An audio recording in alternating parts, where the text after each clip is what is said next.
Okay, good afternoon. I seem to have lost my right side audience. Not the first time this happens. Right. As promised, this afternoon session will deal with international trade. We'll have a look at international trade. We'll look at the WTO. And we'll look at climate-related climate measures. Now, the latter we will only do by way of introduction to what we will be talking about tomorrow. What I would like to discuss with you is the following. First of all, just like we asked ourselves what is the state of global climate,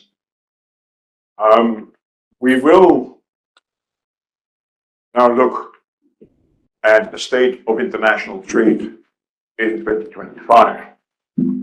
As if we want to see how much trade is to blame for the current climate crisis, or how much it can possibly contribute to the addressing of that crisis, it is important what the state of international trade is today. Yeah. And then also the justification for the rest of this lecture. And this is a lecture not so much about climate, not about climate change, not about climate crisis, but about the WTO and international rules in order for you to sort of bring the two together, and that's what we'll do tomorrow.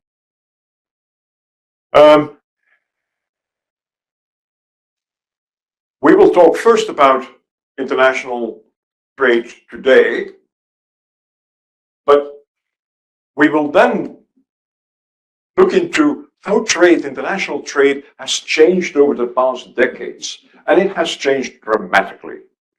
And it has changed in ways that both explain its contribution to the climate crisis, but also it explains, or it helps us to think of its possible contributions to resolving or to mitigate that crisis.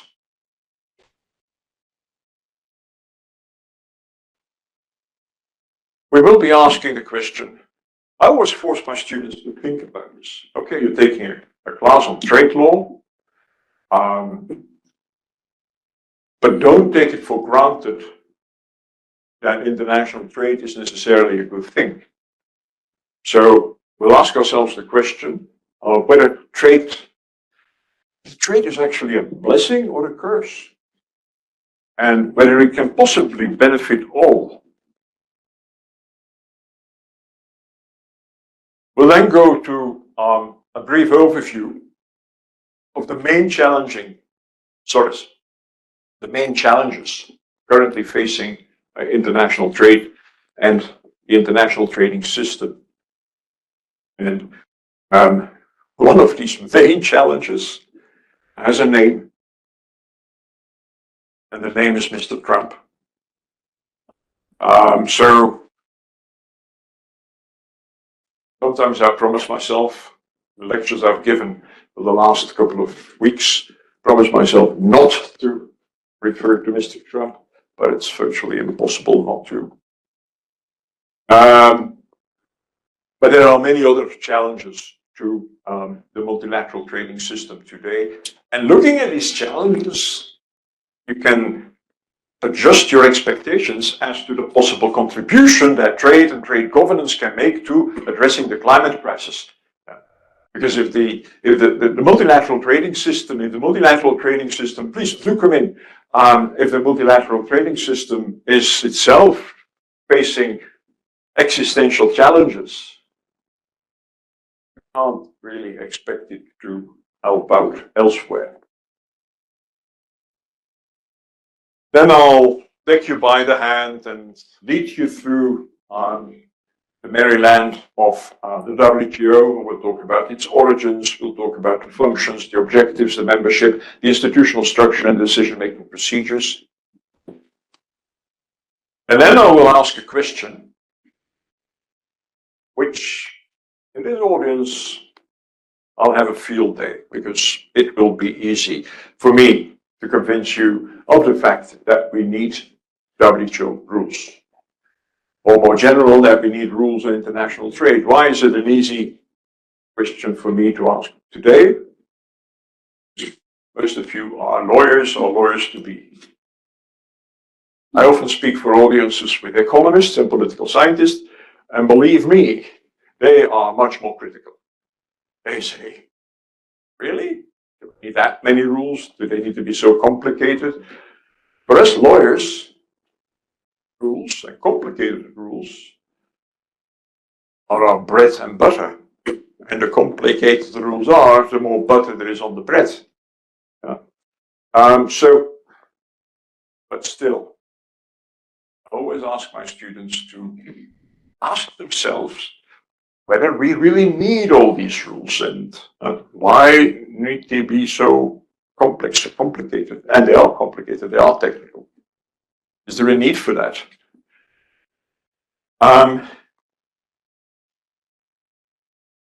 Now we'll look at the basic rules, but we'll do that very, very quickly. Anyway, by that time, it will be close to 5 o'clock and time for me to go home, and even more so, time for you to go home. The final question that we will have, I'll have one slide on that, is to explain to you what we will basically be looking at tomorrow and the day after, namely trade-related climate measures and their WTO consistency. But I will merely give you a framework in which to think. First, international trade today. Well, let me first take a step back.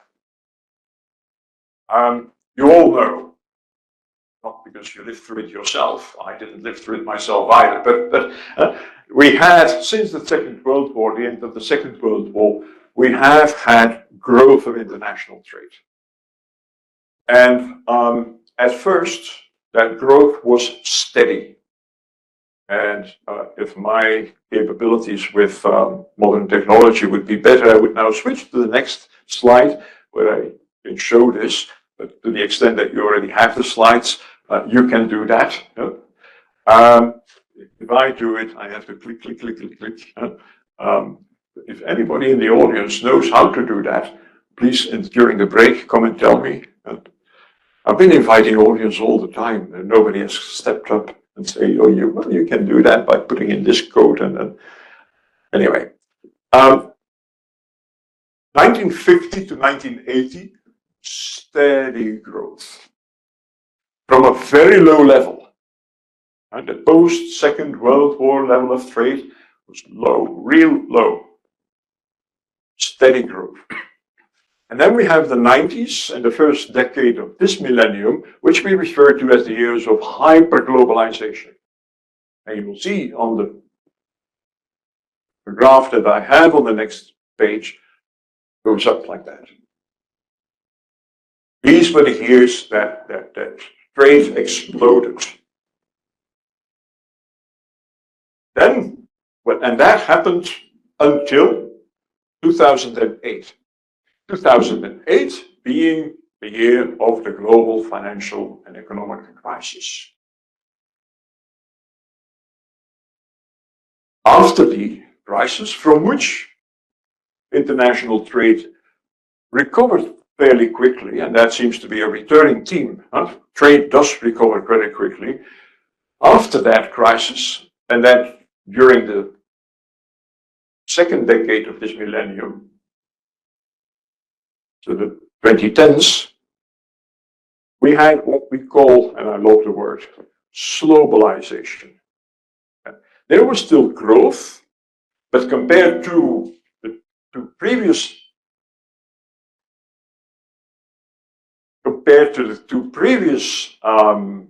decades, not as fast. So globalization, yes, but slowly. Slowbalization. Until when? Until the outbreak of the COVID crisis. 2020. Now, already in 2021, and this is still something that amazes me. In 2021, we see a rapid recovery from that COVID pandemic impact on trade. The impact was quite dramatic, not as dramatic as the WTO originally predicted, because that was really a nightmare scenario. But trade went down very considerably in 2020. In 2021, it recovered quickly. And for me, it's one of these examples how human society is very flexible. They can adapt to new realities. I don't know about you, but I think we all started to live, partly, at least for some periods, very differently. We continue to study, we continue to teach, we continue to produce, we continue to render services, but we just did it differently. I started teaching online from my living room. So, rapid recovery in 2021. Where do we stand now? 2024. And if we would have more time, I would really organize a quiz in which each of you would have to, on a piece of paper, would have to say, are we doing well with international trade or are we not doing well? How are we doing in comparison with, for example, 20 years ago? Is there more international trade than there was just before the global financial economic crisis of 2008? And I'm afraid to say that a majority of you would get it wrong. Because there's this idea that things are going bad with international trade. And that's not correct. In 2024,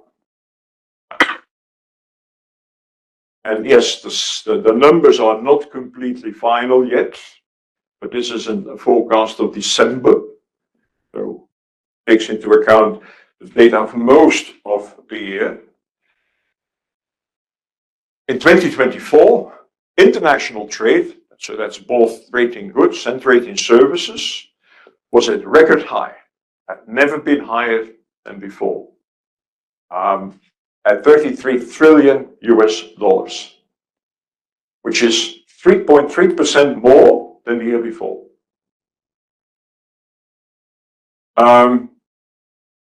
But I finished that sentence with a but. But at the same time, it is true that there has been a sharp rise, a sharp increase in the coverage of trade restrictive measures. So you have trade restrictive measures, they cover a certain percentage of the trade that takes place.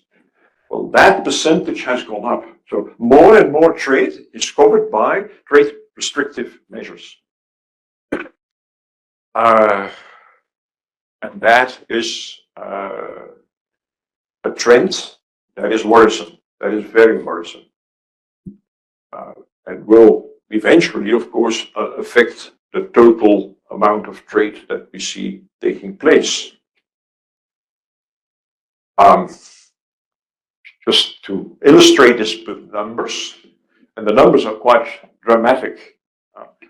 In 2024, there were $888 billion of trade affected by trade restrictive measures. Compare that with the year before, and that was only 71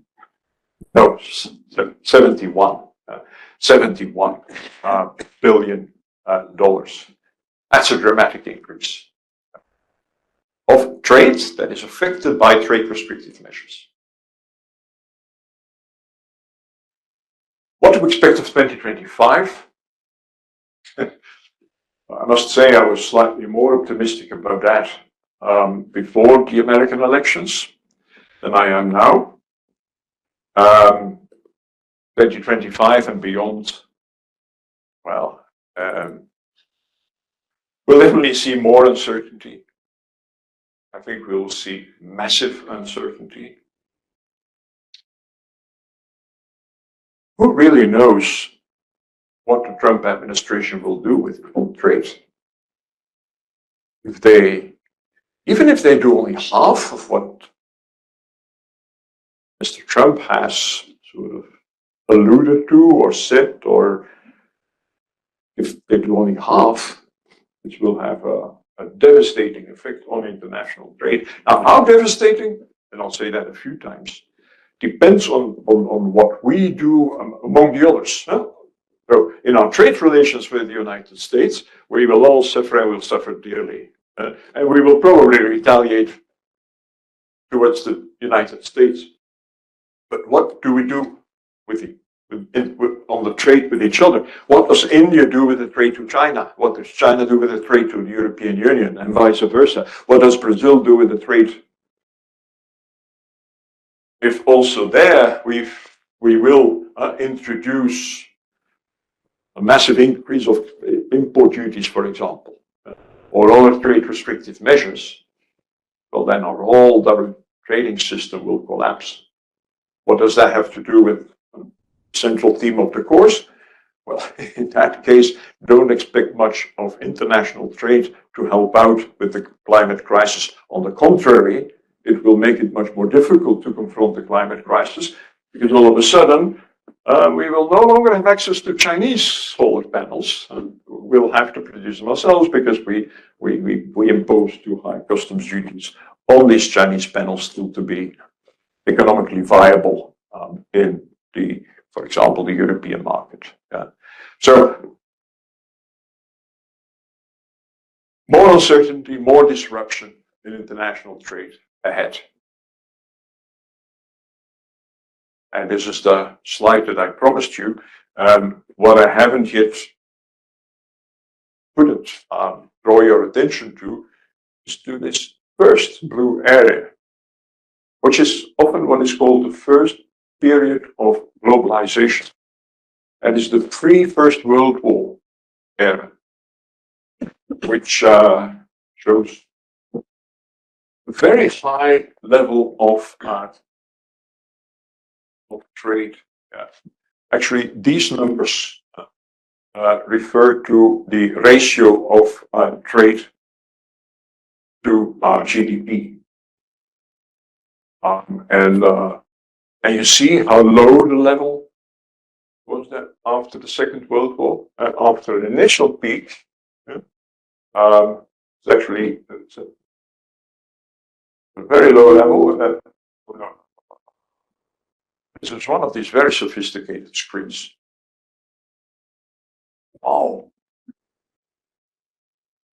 You're fortunate students. I don't. Well, I know this exists, but I don't have it in any of the places where I teach. Okay. So keep your fingers off. So slow. And then, as from the 90s, you've got hyperglobalization. You've got the global economic and financial crisis. Then you've got slowalization. Then you've got the COVID crisis. And in this, you already see the recovery in 2021. Yeah. What is not clear is so it should be somewhat over here. Right.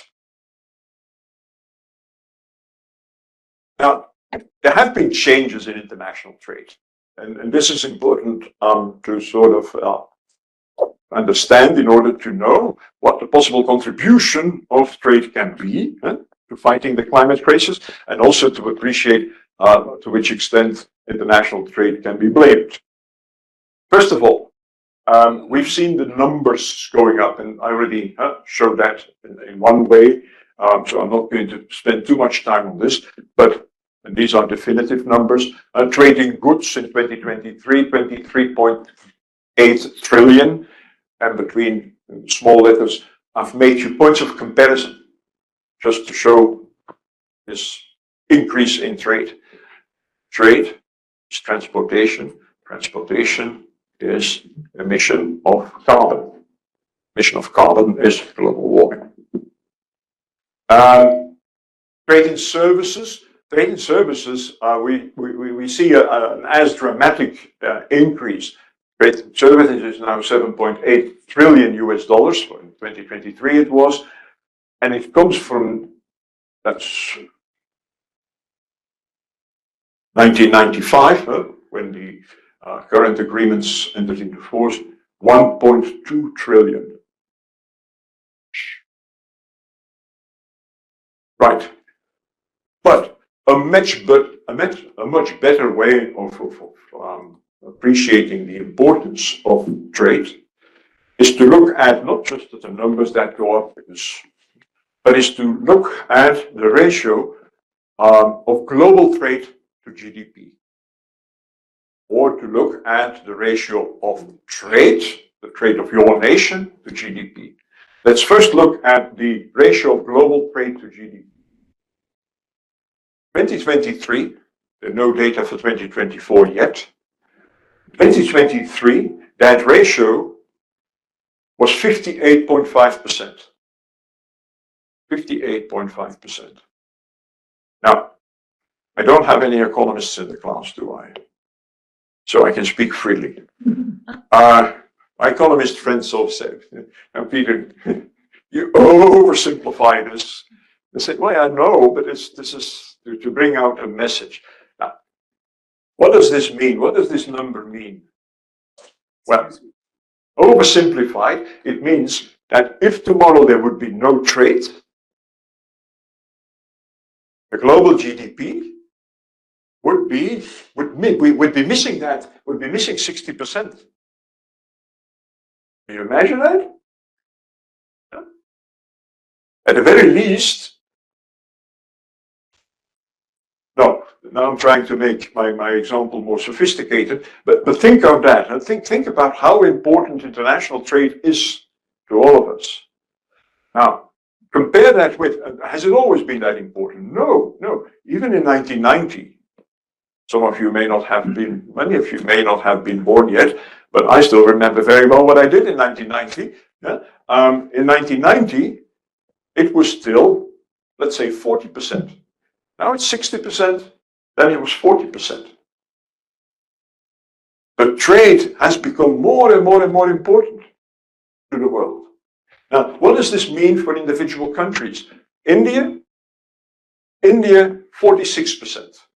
46% of GDP in India is trade related. Again, apply the oversimplified reasoning. Without trade, GDP of India would be 46% less. Wow. Yeah. China, 37.3%. And actually China, often talk about China as exporting to the whole world and leading an export. We'll talk about that in a minute. But China is now less trade dependent than it was 10 years ago. 10 years ago, they were more in the region of India. They've become less trade dependent, partly because they sell more, consume more on their internal market. United States, 24.9%. That's still considerable, that's 25%. That's still considerable, but what conclusion can you draw from this? That trade for the United States is less important than it is for most of us. I know, but this is in terms of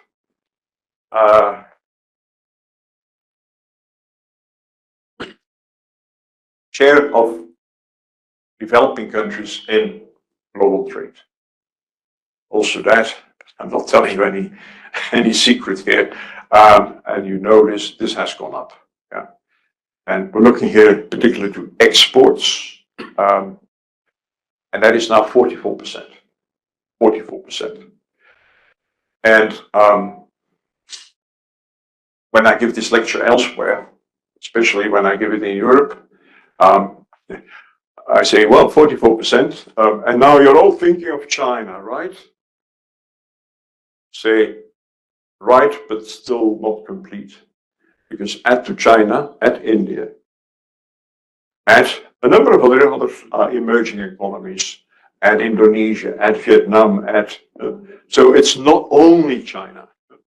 China has considerably contributed to this, and again, the bottom of this page, we will show this, but not only China, 44%, and that comes from a much lower number. In 1996, 20%. So it went up from 20% to 44%. Why did I pick 1996? Well, because I couldn't find the number for 1995, but why 1955 or 96? Because that's the date on which the WTO was established. The WTO, with its rules, with its institutions, is a reflection of a very different world. It's a world in which developing countries altogether only had 20% of global trade. Now they're nearing half. That has consequences in an organization. It's completely changed the power structures. Are these the shares of only WTO members or the developing countries in general? The share, because I don't, China was not a member. The share of developing, share of, yes, good point. Very good point. Bringing it back to 1995, China was not an important trader. Yeah? Okay, the percentage would have been higher, but not by more than, I will not fill in the percentage, I could not say, but China has, if you compare that, since its WTO membership, really has shot up in terms of trade volumes. But good point, good point. Yes, I mean, academic honesty would require me to say, and I think, I'm going to check this, I think it is, I don't know, these are UNCTAD data. That means including. I take back what I said. These are UNCTAD data. And that means that China was calculated, because UNCTAD couldn't care less about WTO membership. These are UNCTAD data. Yeah. But even if it were not, China would not have pushed up the number that much at that time. Although they were already liberalizing and so on, their search did not happen overnight, but yeah. Now, leading exporters for goods. I suppose no surprise there. China, 17.5%. Second comes in the European Union, 14.3%. Now you'll find many international rankings that will put the United States second, because they look at European countries individually. I'm a convinced European. I'm a nationalist of something, then I'm a European nationalist. No, I'm not a nationalist, but I think this is a wrong representation of the world. Yeah, these sort of matters are now decided in Brussels. So you have to look at the European Union as one entity. Fortunately, we lost the UK on the way, but this is. So European Union second, United States third, with 10%. So in terms of exporters of goods, United States is. This is very, very different. If you go 20 years back, China is not even in the top 3, the top 5 that are listed here. US is first, European Union is second, Japan, Canada, and Korea. Korea, 20 years back, well, let it be. But Japan and then Korea. India is on place 13, 1-3, with 2.2% of global exports. Importers? Sorry. Services, exporters of services, European Union first, way up, 22%. The US second, the UK third, with 9%. Are you as surprised as I am? Well, perhaps you shouldn't be surprised. It's for a large part, it's financial services. Financial services, London is still the world capital of financial services. China and India fit. China and India are close together. The strength of India in services, I very well understand. I'm still a bit struggling with where is China so strong in services? What sort of services do they export? But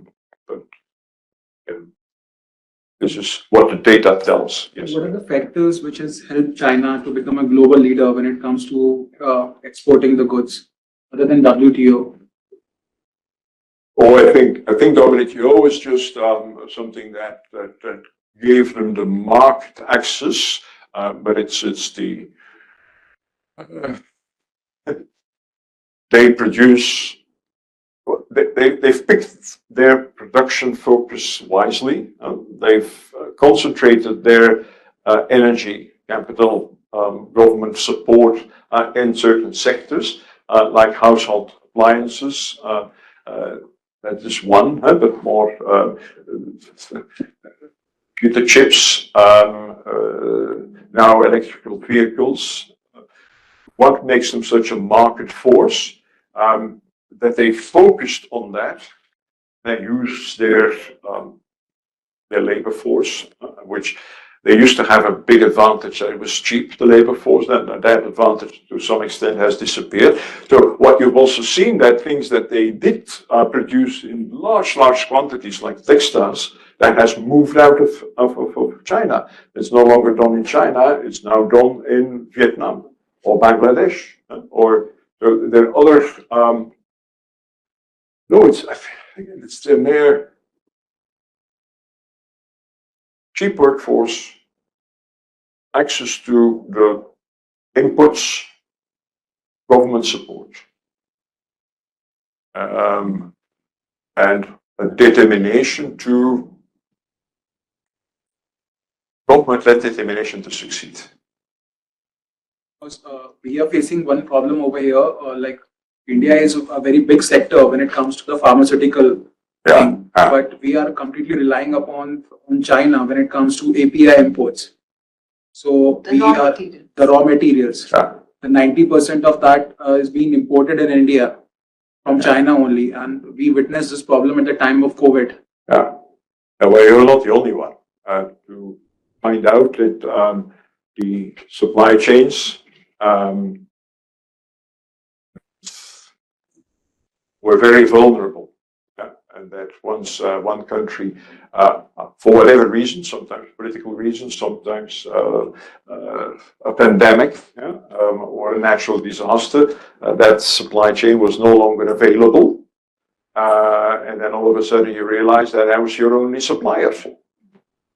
So what do? You start. In Europe, we had a problem in many fields, but also, for example, in the car industry.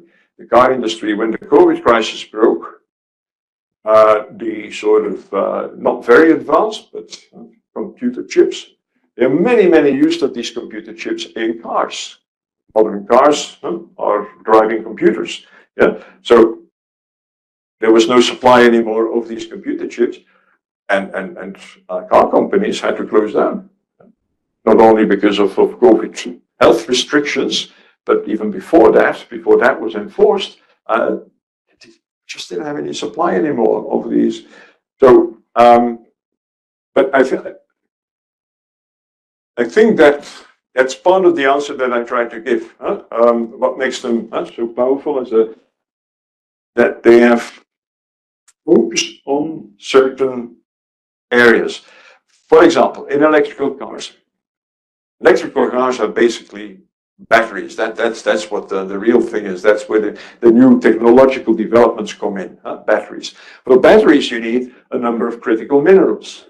These critical minerals are to be found in many parts of the world.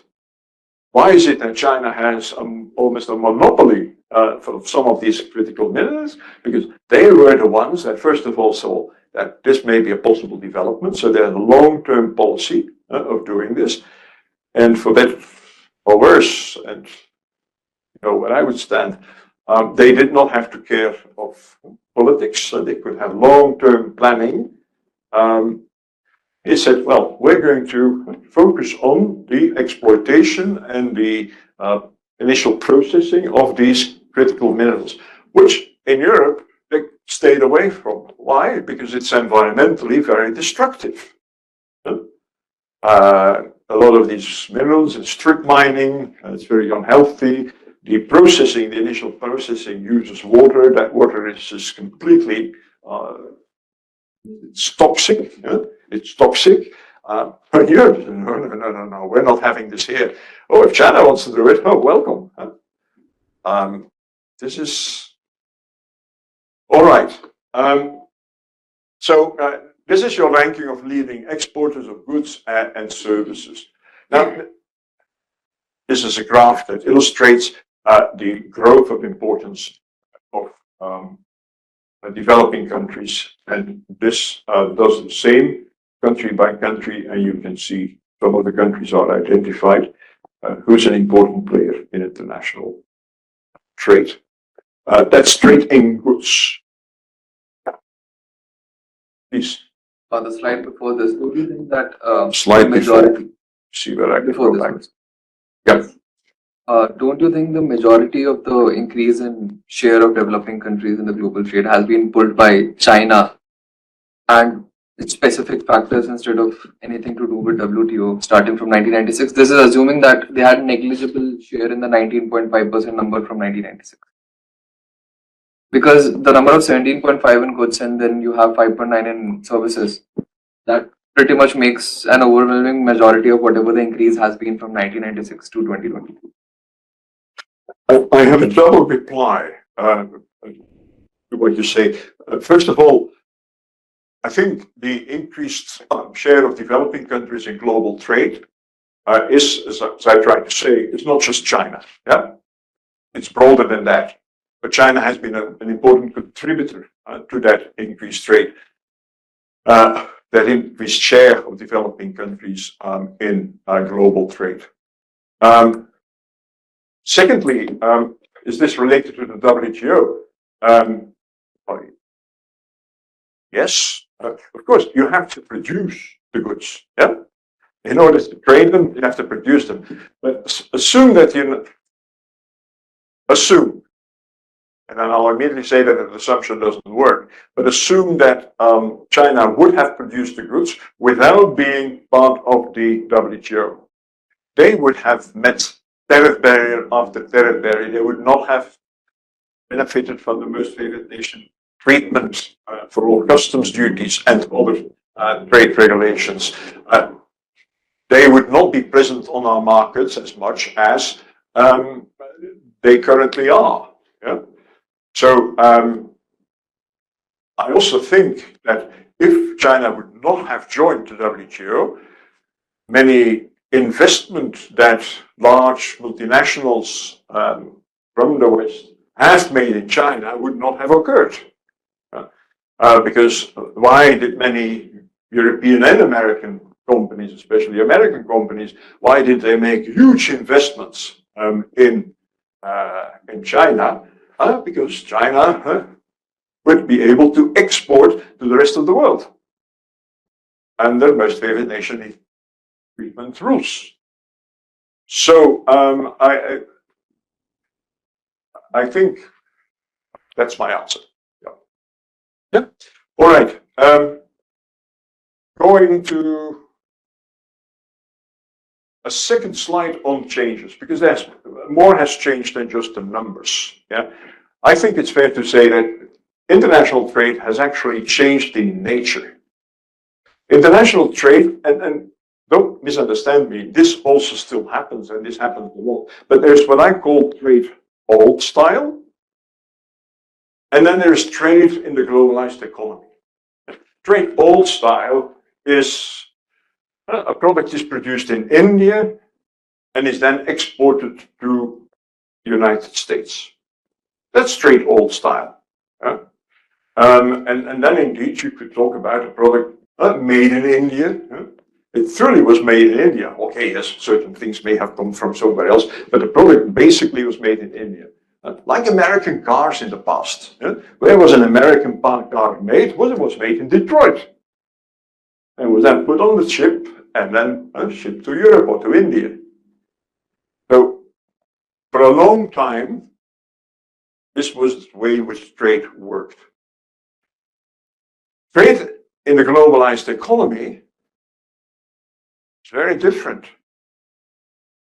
There, the production of components of products, and product-related services are fragmented. The production is fragmented over many countries. And the trade takes place in a global or regional value chain. So trade, to a large extent, is no longer trade in the final product that you consume, but it's trade in the inputs, in the parts and components of products. And that, why is that? Because it's easy, it's cheaper, quality price, it's cheaper to produce it in India than it is to produce it in your own country. And now you're still interested in producing that product eventually, but you're sourcing one component from India, another from Vietnam, another from... And on the next slide, why don't I go to this? What do you think this is? This is a Boeing, yes. This is the Boeing Dreamliner. A Boeing, well, you would say, well, that's an American plane. If there's anything more American, then it's a Boeing plane. Until you look at where all the parts come from. And I think there's also an Indian supplier somewhere. Disappeared? Yeah. Well, anyway, there may well be an Indian supplier somewhere, of a component. And I say, oh yes, but it's still all put together in the United States. In Seattle, they put it, not only in Seattle, but mainly in Seattle, they put it all together. Even that is not true. This may change under President Trump, but Boeing also has an assembly plant in China. So they also assemble. Bringing bits and pieces also from the United States, bringing bits and pieces to China to assemble the Boeing planes there. Going back to where we were, products are more and more products made in the world, and trade is more and more not just trade in the final product, but trade in inputs. Inputs that cross the border multiple times. So, whereas before, trade rules were important because you had a final product here and you were going to sell it on this market. That product crosses the border once. So to the extent that trade was made difficult by trade barriers, it hit that barrier once. Now you have trade in all these components. To a country where it is going to be assembled, which may not be then the final. May also then be further sold on another market, but all these components have to cross borders. To the extent that you have border barriers, trade barriers, they will hit. So you can imagine how much more important trade liberalization in that sense has become. Okay, now the other change that we've seen is digitalization. Digitalization of trade and the impact of digital technologies on trade. Now, you're far better placed than I am to talk about these things. I'm just a recent discoverer of online shopping. Well, not recent anymore now, but it was during the COVID crisis that my daughter told me, "No, Dad, you don't have to panic that you can't go to the supermarket. You can shop online." And I thought, how do you do that? And so since I'm shopping online, but it changes life. Yeah? And so Trade enabled by electronic means, that's what I was talking about, e-commerce, but also 3D printing, or a very popular topic of today, these days, is artificial intelligence. These things dramatically change how we trade, how we produce, and how we trade. So also that has changed. Now, this change is not good for the global environment. It's not good for the climate crisis. Why not? Because there's more trade. It's more crossing the borders. So that adds to transportation, and that adds to this, on the other hand, may be positive. The digitalization means, most cases, if not all cases, means minder transportation. Okay, and we've talked about this. Now, very quickly, is trade a blessing or a curse?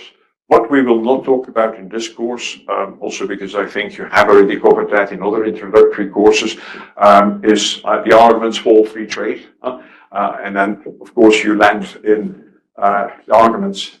First, start talking about the economic arguments, theory of competitive advantage. I am not going to bore you with a lawyer's explanation of that theory. It's known to you. There are other arguments for free trade, or freer trade. And I used to speak with passion about these arguments. I am now much more subdued. Does trade, free trade, bring with it peace? But probably one very successful example of yes is the European Union. Yeah. My grandfather was convinced after the Second World War that it would take another 30 years and the European countries would be at each other again. Because that's what had been happening. There had been the 1870 war between France and Germany, then there was the First World War, and there was the Second World War. So it seemed like every generation or every generation and a half. And he was convinced that that would happen again. And it didn't. I think we have the European Union and the integration process to thank for that. So yes, there may be examples where trade has brought peace, or economic integration has brought peace. But there are few countries that were economically more integrated than Russia and Ukraine. Fact of life. They were very economically integrated. Look at where they stand now. On democracy, yeah, well, China joined the WTO. Many at the time thought that that would make eventually China more like us, yeah? Meaning more like the West, democratic, and that did not happen.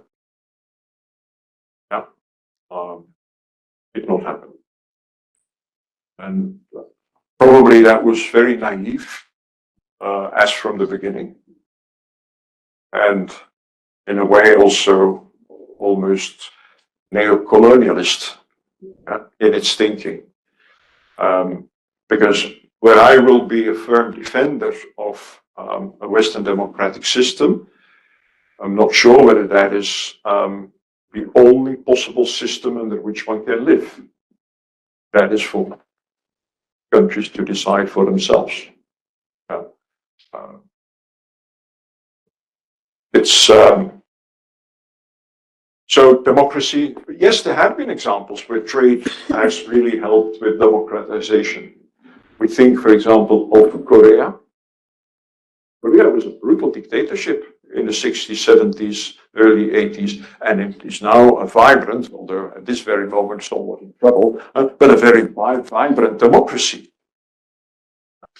Same goes for Taiwan. And both have benefited tremendously from trade. Yeah. Their economic development was trade-driven.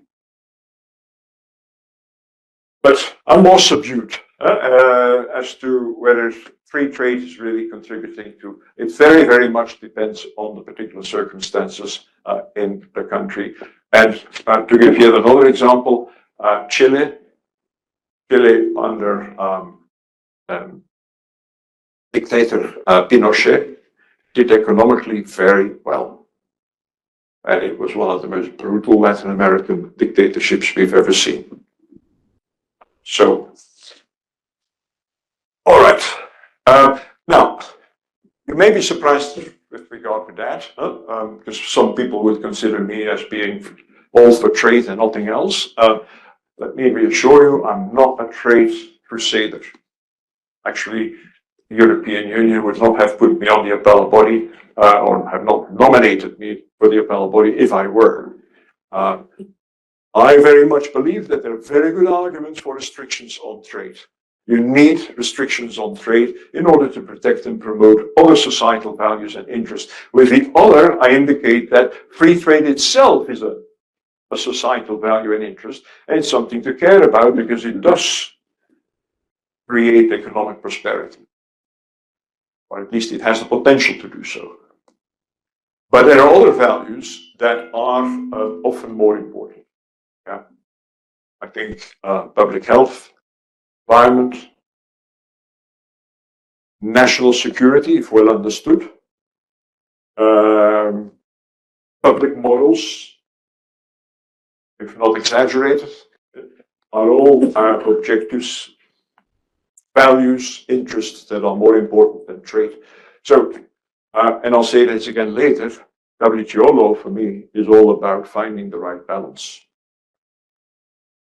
And in that balance now, we have to have a big consideration for climate crisis.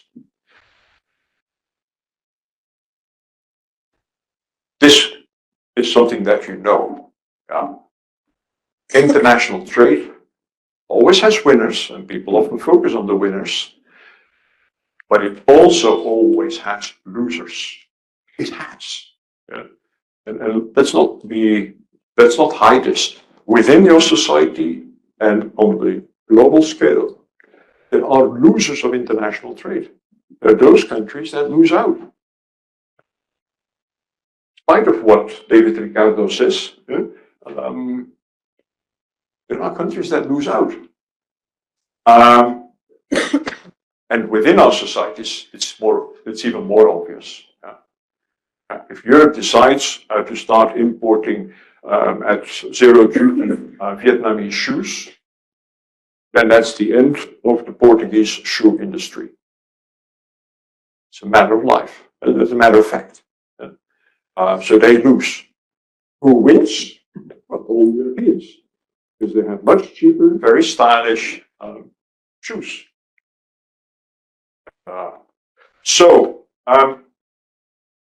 Then the question arises, in the longer run, can trade, in the short run, there will be losers, and you lose out. But if you look at in the longer run, can trade be to the benefit of all? Well, are you familiar with an NGO? It's called Oxfam. I would expect that to be here in India, the case. I was speaking for another audience earlier this week. Oxfam? Oh, no. Okay, you know Oxfam. Well, you'll not be surprised when I say that there are actually few things that Oxfam and the World Bank would agree on. Yeah? They're often seen as being on different parts of the planet. Oxfam and the World Bank. They do agree on one thing. They agree that trade can be to the benefit of all, but only when, and that's what all two say, they both say, be it in slightly different words, but they say that trade can benefit all when 4 conditions are fulfilled. First, you have to have good governance at the national level. A country can benefit from trade, but the population as a whole will not benefit if there is no good governance. And good governance is a very vague and general concept, but in this context, what it includes is investment in education, investment, which also means retraining of people that lose out as a result of trade, investment in infrastructure, investment in public health. Another dimension to it is to ensure the rule of law. If you are a country that benefits from trade, but it's a country in which the rule of law is set aside, in which corruption is all present, well, the chances that only an elite within the country will benefit from trade and not the whole country are high. So good governance at the national level is a requirement. And for me, the most important aspect that encompasses actually all I said so far is that the gains of trade, because there are gains. If you open up for trade, you gain as a society. These gains should partly be redistributed. They should go partly to the losers of free trade. Always careful when I say a thing like that in the United States, because then you hear people in the background, he's a communist. Okay. He's not. But he firmly believes in this to be true.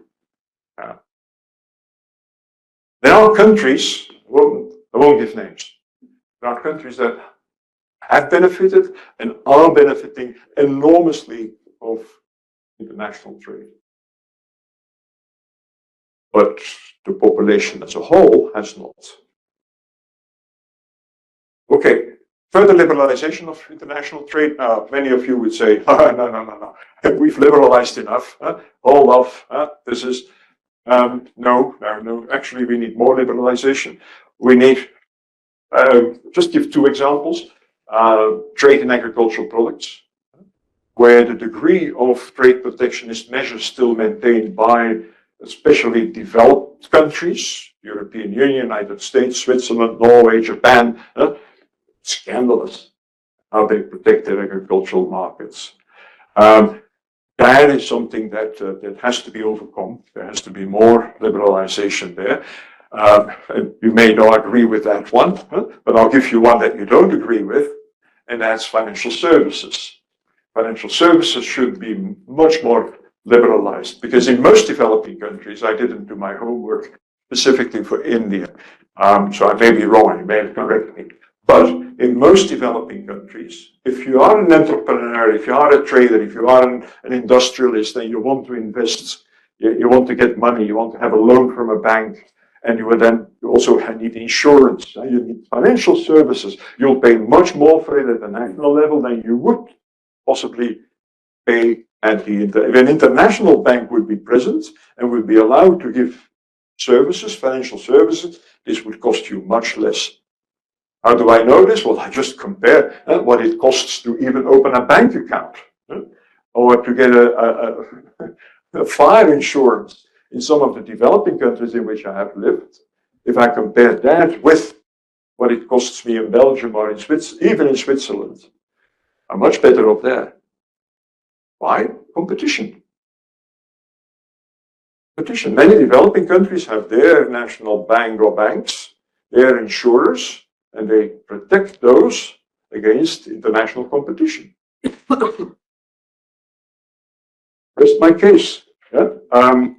So I think we need further liberalization. Will that be easy? No, because you always tread then on development assistance. Yeah. Much more development assistance than is currently available. Aid for trade. it's very well that you can produce somewhere in the backlands very useful agricultural products, but if there are no roads, bring it to the port. If there are no loading facilities in the port, what are we talking about? And then finally, you need effective, global, multilateral governance of trade. Because there are many problems faced with in the trade field that have no national solutions. And in order certainly to make all benefit, you need to address these problems. These are the conditions that have to be fulfilled. Now, it's quite a list. Yeah? It's quite a list of demands, but this is what we need. Now, going to that, the need to have a multilateral system. I'm first going briefly to talk about the challenges that we're facing at the moment, and then I'll give you your break. And I'll run through this because I give 2-hour lectures just on these 2 slides. And I'm happy to talk about it after class with those that are interested on each of the elements. But the multilateral trading system is facing very difficult challenges. And the first challenge that probably comes to mind is the one illustrated up here. It's the geopolitical superpower confrontation between China and the United States. And if there's one safe prediction to make, is that this will not improve under the Trump administration. So this will only become worse. And that confrontation has led to strategies of economic containment, trying to contain China and the growth of China, and decoupling them from the world market, which is extremely naive. This will not work, this will not. But there are policies to try to do that. Or what the Europeans do, de-risking. So not put all your eggs in the Chinese basket, but also put some in the Vietnamese basket and in the Indian basket and in the Bangladeshi basket. So de-risking, so be less dependent on China. Which I think is, even if you take away the politics, is probably a wise thing to do. We've learned from the COVID crisis, and the COVID crisis will unfortunately not be the last crisis of that nature. So perhaps de-risking our supply chains is not a bad thing. But it should be clear to you that this sort of policy is first of all expensive, because you start then getting your inputs or products from a source that is not the best price quality. How do I know this? Well, if it was the best, you wouldn't, you have one that really, China, that really produces best price quality, and that's where you got it. Now, rather than getting everything there, you're diversifying. That comes at a cost. A cost that is paid by who? Eventually, consumer. Right, you're not buying what many American voters apparently seem to buy, that it's the producer that will pay the increased customs duties.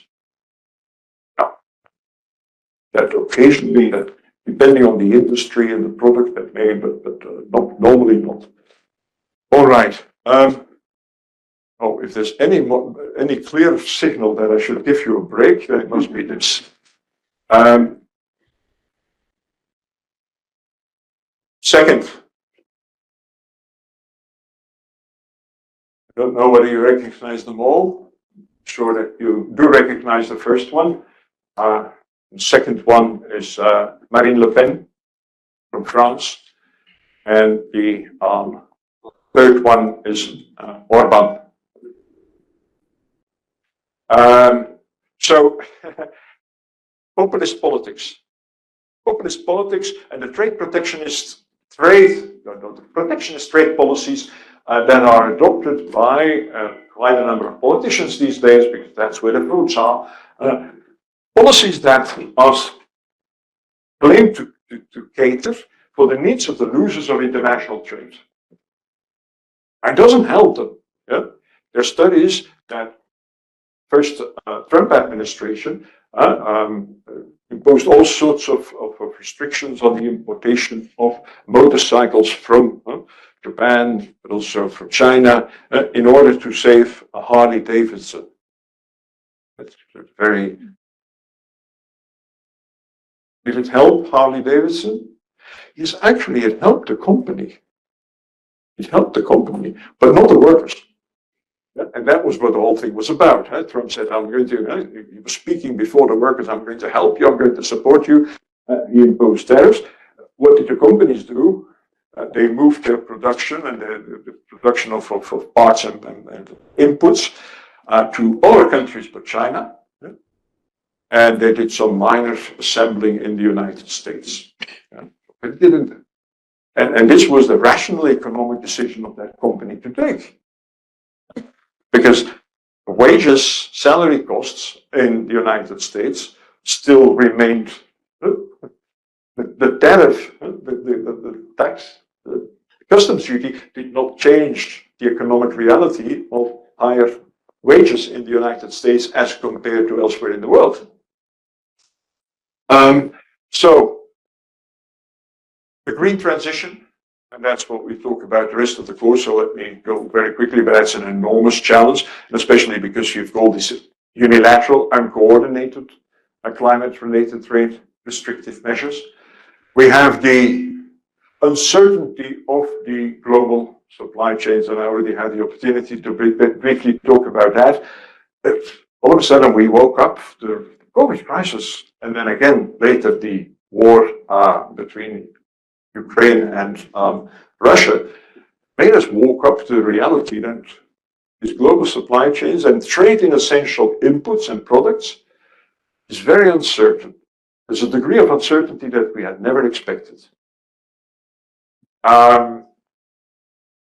What have we been doing? We have been nearshoring, so just getting closer home. Other countries still, but closer to home. That's actually good for global warming. Friendshoring. Well, this was one of the oddest concepts, one of the oddest concepts that I've ever heard. Friendshoring. How do we know what friends are? For European audiences, I asked them, will at the end of 2025, the United States still be our friends? And the classroom is as silent as this one is now. Friends. I'm your friend. No, I mean, the European Union and India are friends. Yeah, if the interests go the same way. Yeah? So this is, and then reshoring, and we'll talk about that when we talk about the IRA, the Inflation Reduction Act, which there's a lot of reshoring subsidies involved. Actually, we will not focus on that aspect, but that's also part of that program. Digital transition, I already mentioned that, and the challenges that that poses. The weaponization of trade in pursuit of other societal values.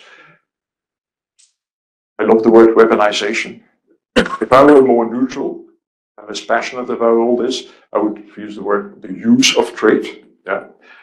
But weaponization does have some force. Often this is perfectly, the use of trade in pursuit of other core societal values and interests is totally justified.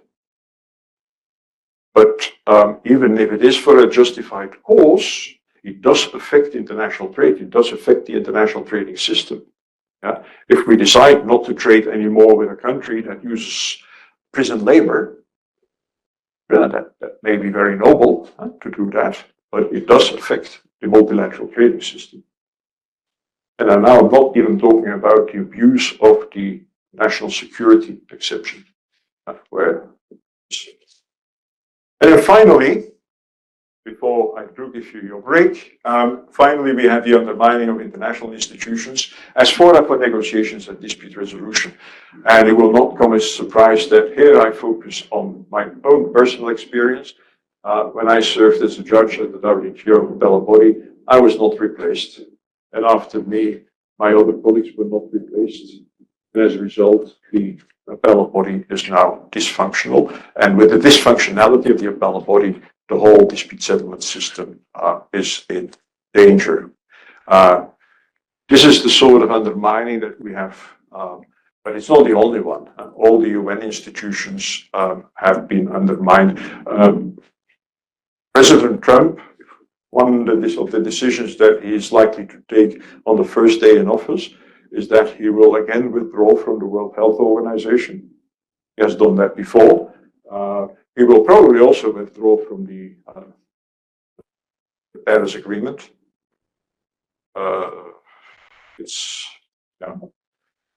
Right. So the COP30 will be a COP without the United States. Without the United States agreeing to or submitting its national determined contributions. And they are the second larger polluter. Right. This is for after the break. Let's take 10 minutes and then we'll come back. It does get quite hot in this room. Let's take a break.